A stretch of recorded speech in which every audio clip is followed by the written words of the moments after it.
I'm Maria Menounos, and you're tuned in to AfterBuzz TV, the ESPN of TV talk. Now, let the buzz begin. I love this intro music so much.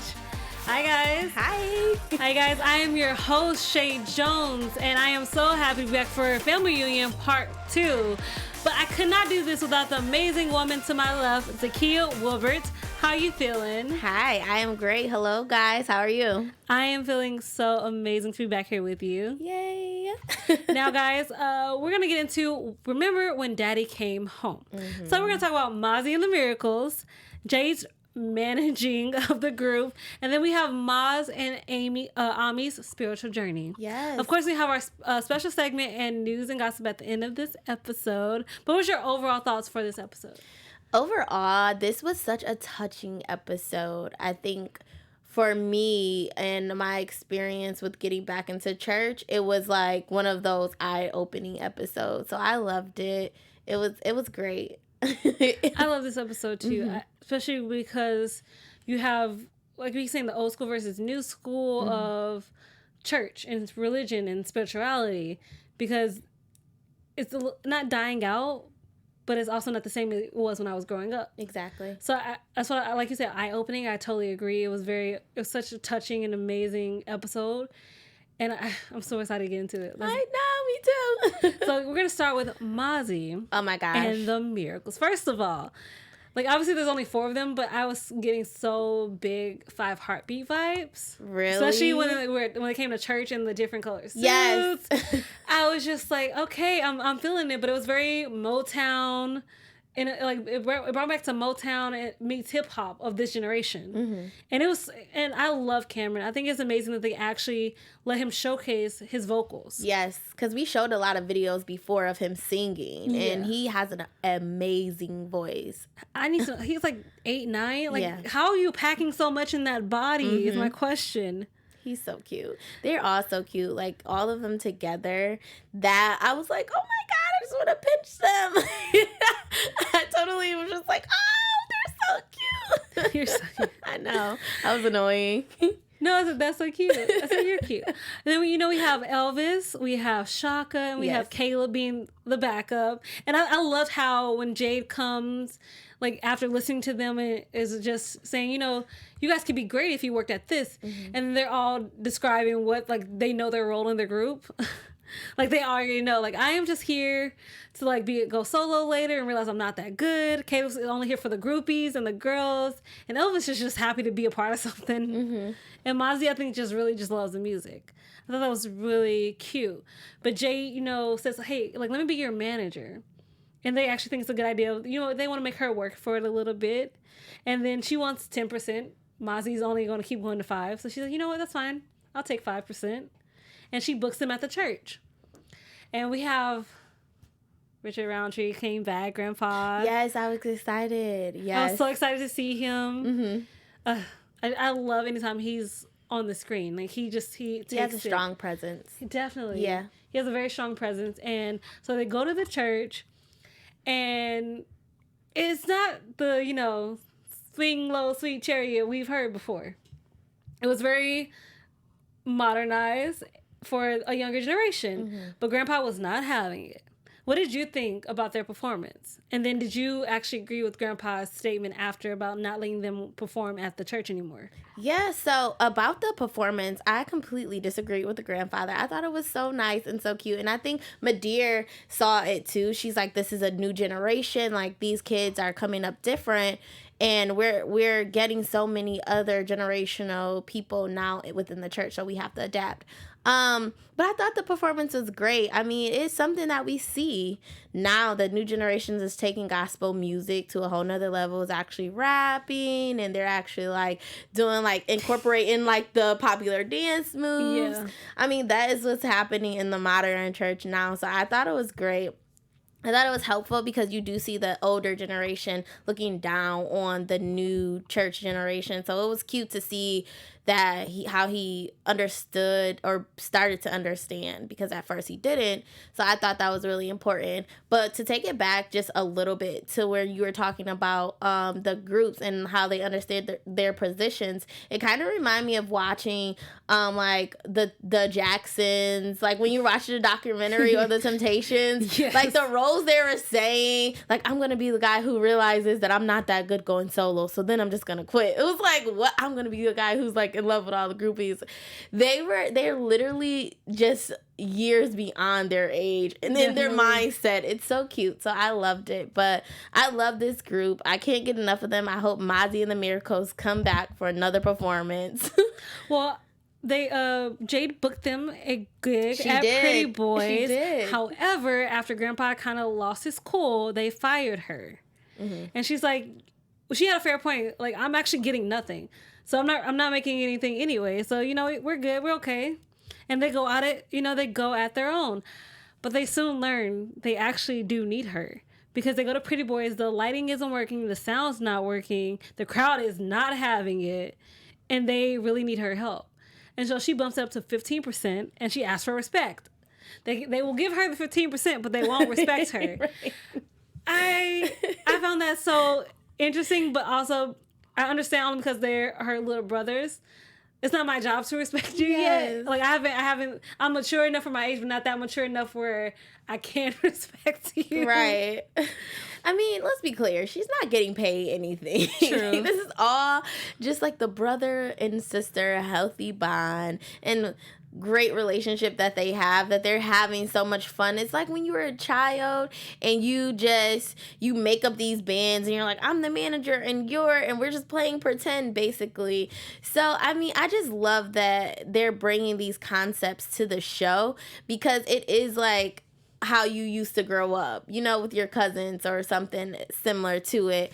But she's not getting nothing. They're so cute and silly. Like, we won't respect you. Okay, then don't respect me. I mean, the only person who respects her actually is Elvis, most likely. And because he wants her. Yes. And I'd be like, boy, you need to sit down. Grayson is actually one of the kids in All American, too. He's like the little brother. Caleb? Yeah. No. Yeah. Well, his name is Grayson here. No, is it's it Caleb? Okay. Oops. I thought they said okay, well, Caleb, he's actually one of the kids in All American. Okay. Yeah, so he plays a character in All American. So it's cool to kind of see him from the different characters, but that was beside the point. He's really funny. I thought like he's hilarious. Him loving the groupies is actually makes the episode for me. Because it's just like you have to have that one little boy who's just like, I'm just here for the girls. That's all I care about. Money. Give me the girls. Right, exactly. I thought that was awesome. Mm-hmm. And so Jade comes in and she saves them, and they do an amazing performance at Pretty Boys. And then they ended at the church doing such an amazing, like, I actually loved that performance so much. And then you have these younger girls coming in with big old poster boards saying they love the Miracles, like actually showing their appreciation for this group who, especially because of the social media generation that we live in, I thought that was a very nice touch. Mm-hmm. And also, like you said, to have the grandpa come in and actually see that you need the younger generation to come be here after you. Mm-hmm. So you might have to, bend a little bit. And she had and Madea had a point. Is this your house or God's house? Right. Because it can't be both. I mean, I loved it when he said, I pay the mortgage, which, like, you have a stake in this. I get it. Sir, I understand you have a stake in this because you pay a mortgage. Right. But however, you also can't make it work to your advantage when you're not also willing to compromise in God's house. Mm-hmm. That's not how it works. Yeah, for sure. I agree completely. 100%. And I thought it was so good. Everybody just got up and it was just I even wanted to stand up. I was like, yeah, it was a good clap, moment. Yes. Like, I'm ready. I'm feeling the Holy Spirit today. I mean, and in that moment too, we had the baptism that happened with Mazzi or Mose and Omni as well. Yes. So I thought like that all together was just amazing. I think that's where the emotional appeal came for me when watching the show. It's like he's singing in the choir. We have Moses back into the church. He actually got baptized with his daughter. So for all of it all together for me was just emotional. I was like, oh my gosh. I mean, speaking of Moses and Omni, we're going to get into their spiritual journey in this episode, because Ami first wants to be baptized, but obviously I don't think she doesn't know the actual steps it actually takes to get baptized. And she's like, what if you put me in some Jello and I just eat my way to victory? Which I actually like the idea. It just doesn't work in the church. Right. Whatsoever.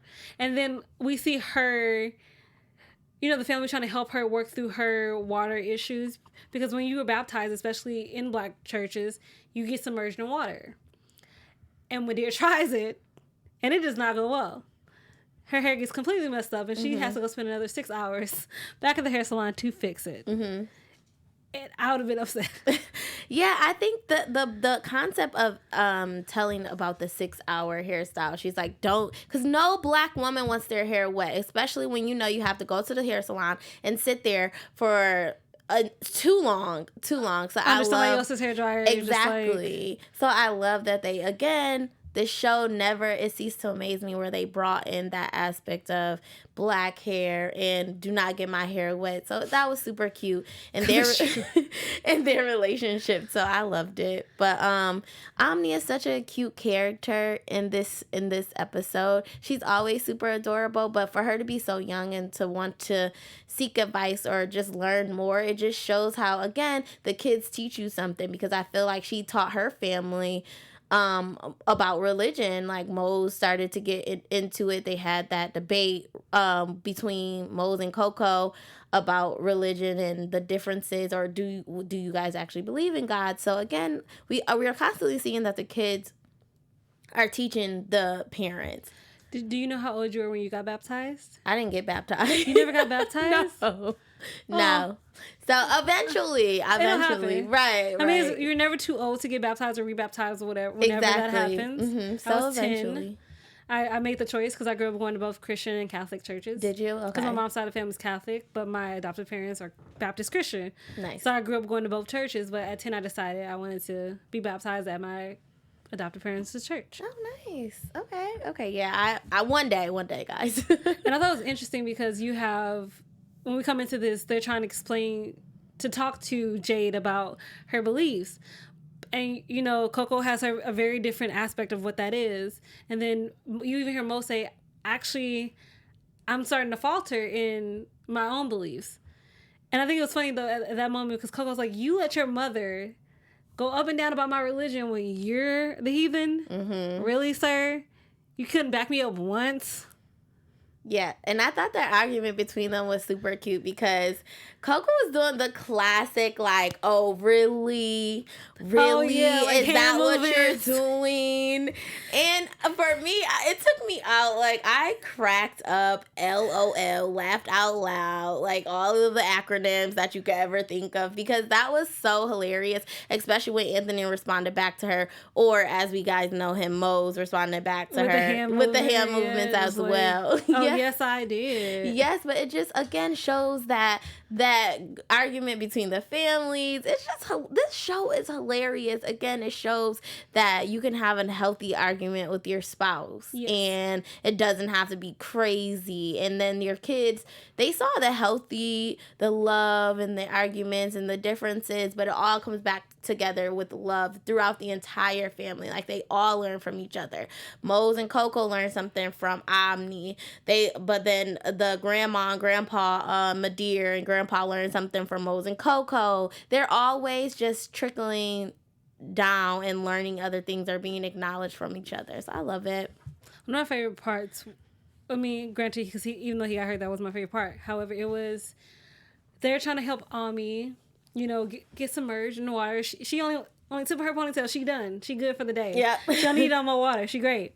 But then Mose gets out of the little pond, I will say, like, behind their house, and he, like, hits his head against a rock, and then he has a divine moment where he sees his grandfather and grandmother. And, like, when you have those moments, you always ask, like, is God real? Is heaven, or, like, is heaven real? Is that a real place? But then the grandfather responded, you already know the answer to that. Like I think we always search for answers, and we always question things, but most of the time we already know the answer to it. Mm-hmm. Especially when you grew up in the church, you know the answer to this. You might have just lost your way in between it to get to this point, and this is the moment where it brings you back to me. And then obviously, he wants to get what's the word? Rebaptized, but he wants to make himself be part of the church again. Okay. Have God better in his life. Mm-hmm. I know there's a better word that I could probably use. I just can't think of it at this moment. Right. But, he wants to... it's a good word. I just can't... He really just wants, God to come back in his life and have, he wants to have that relationship with God again that he's been missing. And I love Coco's support of that, and her just saying, this is what you want to do. I believe you. Like, right. you don't even have to explain it to me. You're my husband. I believe you. I believe what you're saying. If you think you experienced this, you did. Like, so how can I help you? Mm-hmm. What do you need from me? Right. I like that was the conversation and the way it went. Exactly. It wasn't, she didn't make a big deal about it. She was just like, what can I do for you? Mm-hmm. And I appreciate, too, that no one else in the family was pressured to be baptized. Like, we didn't see Jade or Shaka or anyone else be baptized, or Coco. And I like that they allowed them to have their own perception of religion, although, they were still finding themselves within it, or if they even wanted to be religious. So I appreciate that the episode didn't say this is what's right and everything is wrong. It said these are your choices. These are choices. So you don't have to be Christian, or you can. You don't have to not believe, or you could. You can believe in crystals and anything else. So I appreciate that moment. And I love the fact that they do live in a preacher's house, but obviously everybody has a different view on it. Yes. But they can still talk. They can still have a conversation. Exactly. And even though sometimes it's shut down for a second, they still come back to the conversation. And it feels real. Mm-hmm. It feels like an honest moment. And obviously at the end of this episode, both Ami and Mose gets baptized. And she's ready to do it again. She's like, oh my God, I don't know what I was so scared of. Yes. What was I so scared of? And I love the fact that she said before I got here, I think my favorite line for this episode until she just said, I prayed on it and God said he got my back. Right. That was cute. That was very cute and for a very mature thing to say. And I so respect the show and the writing of it. Thank you so much, Meg Deloge. You just did an amazing job with the show. We appreciate you. You really did. So we're going to get into our quick special segment of old school versus new school. So obviously, old school versus new school in this episode, we're going to focus a little bit more on the religious side of that. Of course. Because we have Grandpa on one side, and then we have Mose, Jade, and everybody else on the other side of what he thinks of what being religious means to what their views are. Because in old school, like, you went to church every Sunday, you did the Sunday school, you did the after Sunday school, you did the little dinner afterwards. You didn't even leave church for a while. Like, you're legit at church from, like, maybe 9 in the morning. You don't leave till, like, 2 to 4. Exactly. That is also a black church, if anybody really needs. That really, truly, at least where I was growing up. Oh, no, for sure. That was my church. Mm-hmm. And then you have Jade, who... Obviously, her parents were more flexible on religion, so now she's coming into her grandfather's house and going to church every Sunday and experiencing that, but she still doesn't know what's the right choice for her. Mm-hmm. And Grandpa has to decide, do I change? Do I adapt to this new generation, to the new changes, or do I stay in my old ways? Yep. How did you feel about this, the old school versus new school of looking at religion in God's house? Yeah, I thought it was an important subject to bring out because we often have, like, the traditional older elderly people of the church look down on the newer generation because they feel like they're not doing it right. And there's really, like, again, no right way to do religion. Is like what you feel is right. At least I believe. So I thought that I appreciated that message, and I appreciated the fact that Grandpa can actually turn around and say, okay, you know what, I will adapt because we are bringing in more believers into our church through adapting to the new generation. So I thought that was important to touch bases on. But I loved it. I loved this entire episode. I know. For me, like, watching him adapt, I thought that was a very great thing to see. Somebody who is older recognize the fact that I'm going to be gone soon, most likely. Mm-hmm. It's going to be up to this generation to keep on God's word, to keep on reaching out to new believers every day. So how can I, do that? How can I uplift my own church? Mm-hmm. So I thought it was just amazing to see an adaptation of these two different schools coming and becoming one in this episode. So, guys, Zakiyah's going to get some quick news and gossip. I am. AfterBuzz TV News. So real quick, guys, if you're not excited, you're going to get excited because season 2 is coming out, part 3 and 4 of Family Reunion, a show that we have grown to love and that we honestly keep loving. It's something that needs to be shown. So make sure you stay tuned, look at it, watch it, catch up if you have to, because it's coming back. I just love that. Yeah. Keep going. And they actually start filming in February. Yeah. So they will be back filming season 2 in February. That's crazy. If you live in LA, check out On Camera Audiences for tickets. They're free. Yes. You know, it's going to be awesome. Guys, thank you so much for joining us on Remember When Daddy Came Home episode of Family Reunion Part 2. Zakiyyah, do you want to tell people where they can find you? Hi, guys. You can find me on Instagram at ZakiyyahW_. Check your girl out. And you guys can find me at Real Chae Jones on Twitter and Instagram. You can also catch me on Popcorn Talk for Disney News Weekly.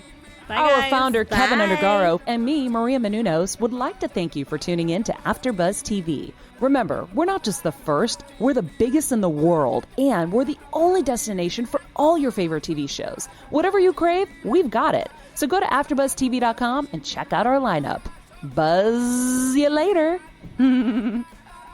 The views expressed herein are those of the hosts only and do not necessarily reflect the views of AfterBuzz TV or its owners or principal.